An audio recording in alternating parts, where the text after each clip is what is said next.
ሰላም ሰላም ቤተሰቦቻችን እንዴት ናችሁ? ይህ የቪዲዮ ኤዲቲንግ ሲሪሳችን ክፍል 17 ነው።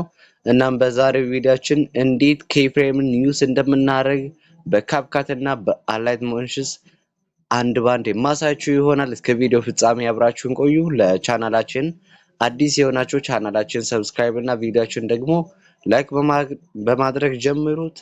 የባለፈው ሲሪሳችን ያላያችሁ ሰዎች ተመልሳችሁ ብታዩ በሲሪስ መልክ ስለምናቀርብ ተመልሳችሁ ብታዩ በጣም አሪፍ ነው፣ ይመከራል።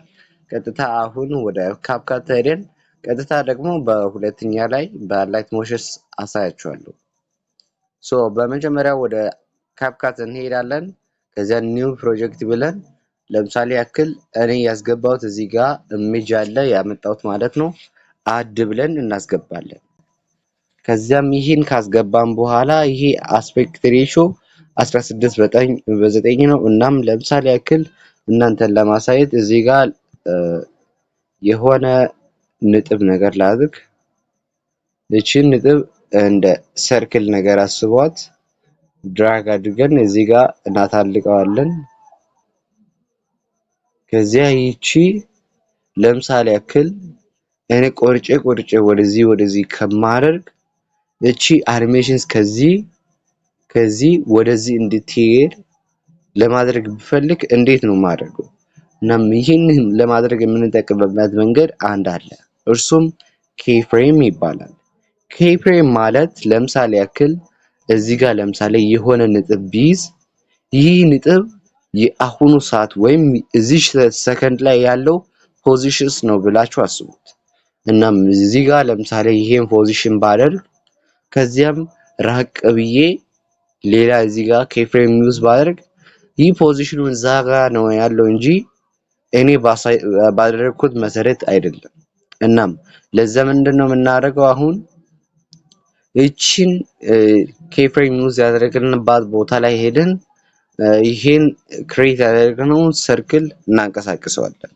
ከዚያ በዚህ መካከል ላይ ያለው ከዚህ በመጀመሪያ ፖዚሽን እና በሁለተኛ ፖዚሽን ላይ ሲሄድ ያ እዚህ አካባቢ ላይ ያለው ሞሽንስ ይሆናል ወይም እንቅስቃሴ ይሆናል ማለት ነው።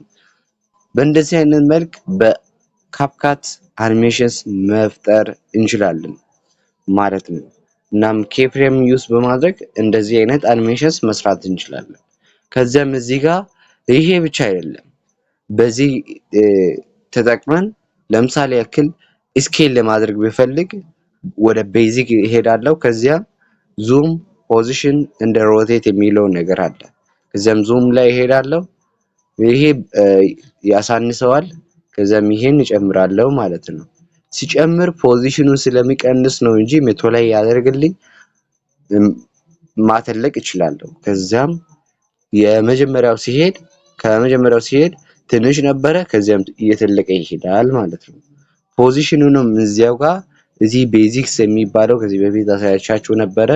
በእንደዚህ አይነት መልክ ማድረግ ትችላላችሁ። በሁለተኛው ላይ ለምሳሌ ሮቴቲንጉን ባደርግ ከዚያም እንደዚህ አይነት መልክ ሮቴት የሆነ ይሄዳል ማለት ነው፣ የተሽከረከረ ማለት ነው። ከዚያም በቀላል መልክ በካፕካት በእንደዚህ አይነት ሁኔታ መስራት እንችላለን። በላይት ሞሽንስ እንሄዳለን። ትንሽ የአላይት ሞሽኑ ይሻላል ብዬ ነው። ከዚያም ክሬት ካደረግን በኋላ ሌላ አንድ ለምሳሌ ራውንድ ሬክታንግል ክሬት ካደረኩኝ በኋላ ከለሩን እናንተ ለማሳየት ነጭ ላድርግ። ከዚያም ሙቭ እንደ ትራንስፎርም ላይ ሄደን እዚህ ጋር ኬፍሬም ዩስ የምናደርግበት ቦታ እዚህ ጋር ነው ያለው።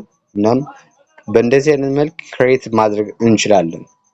በሁለቱም ሳይድ ካደረግን በኋላ የሁለተኛው ስናደርግ እንደ ካፕካት ማለት ነው በቀላሉ ያደርግልናል። እዚህ ጋር ደስ የሚለው ኬፍሬም ዩዝ ያደረግንበት እዚህ የመጀመሪያው ፖይንት እና የሁለተኛው ፖይንት በመካከል ላይ ያለውን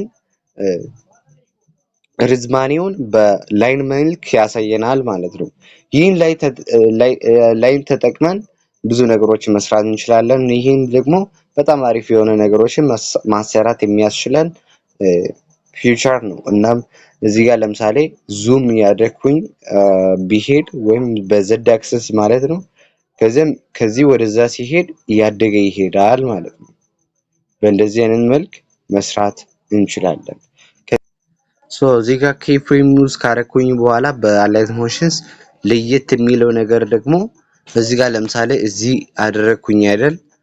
ከዚያም ሌላ ለምሳሌ በሮቴት የማድርግበት ቦታ ላይ ሄጄ በመጀመሪያው ከፍሬም ላይ ይጠቀማለሁ ብዬ ዝም ብዬ ካደረኩኝ በኋላ በሁለተኛው ላይ ሄጄ እንደዛ ባደርግ ምንም አኒሜሽንስ የለም እንደምታዩት። ነገር ግን እዛ ላይ አፕላይ ለማድረግ ብንፈልግ ዋነኛውና ቤዙ የሚለው ነገር ቢኖር በሁሉም ነገር ላይ አንድ ኬፍሬም ከተጠቀማችሁት በኋላ በሌላኛውም ላይ ሌላ ኬፍሬም መጠቀም ግድ ያስብላችኋል። ይህም የሚሆንበት ምክንያት እያንዳንዱ ራሱን የቻለ ነገር ሆኖ ስለሚገኝ ማለት ነው። በዚያ ላይ እንደምታዩት የመጀመሪያ ፖዚሽን ሲቀይርና ሌላኛው ደግሞ ሮቴት እያደረገ ሲሄድ ማለት ነው። ከዛም ለምሳሌ ስኬል ለማድረግ ብፈልግ እዚህ ጋር ትራንስፎርም ላይ ሄድጄ ሌላ ኬፍሬም ዩዝ አደርጋለሁ።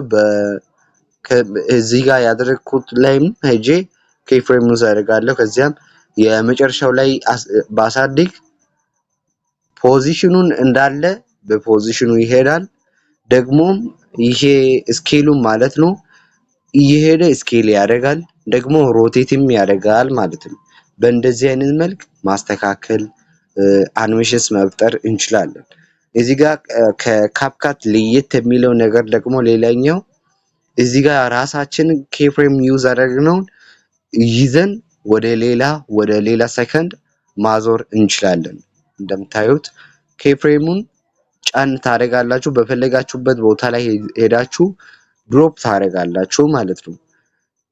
ቀጥታ ትነካላችሁ፣ የፈለጋችሁበት ቦታ ላይ ያዞራችሁ ሰከንዱ ላይ ወደኋላ ወደፊት ማንቀሳቀስ ትችላላችሁ ማለት ነው። እዚህ ጋር ሌላኛው ነገር ደግሞ በአላይት ሞሽንስ ለየት የሚለው ነገር ደግሞ ኬፍሬም ዩዝ ስታደርጉ ሰከንዱ ምናምን አንዳንድ ጊዜ በተደጋጋሚ ሌሎች ላይ ስትጠቀሙ አሪፍ የሚያደርገው ፊቸሩ ደግሞ እዚህ ጋር ሰከንዱን ለምሳሌ ለመያዝ ብፈልግ እዚህ ጋር ሰከንዱን ያሳየኛል አይደል? እቺን ሰከንድ ብነካ በቀይ ምልክት ያደርግልኛል ማለት ነው። እቺን ምልክት ተጠቅሜ እዚህ ጋር ሌላ ኬፍሬም ዩዝ ካረኩኝ በኋላ በሁለተኛ ላይ ሜጄ ኬፍሬም ዩዝ ሳደርግ አልሳሳትም ማለት ነው። በተመሳሳይ ሁኔታ ሰከንድ ላይ ሄጄ ኬፍሬም ዩዝ ሲያደርግ ያስችለኛል ማለት ነው። የዛሬ ቪዲዮአችን ይመስል ነበረ። አጭር ነገር ነው፣ ነገር ግን በጣም ብዙ ነገሮችን የምትሰሩበትን ነገር ነግሬያችኋለሁ።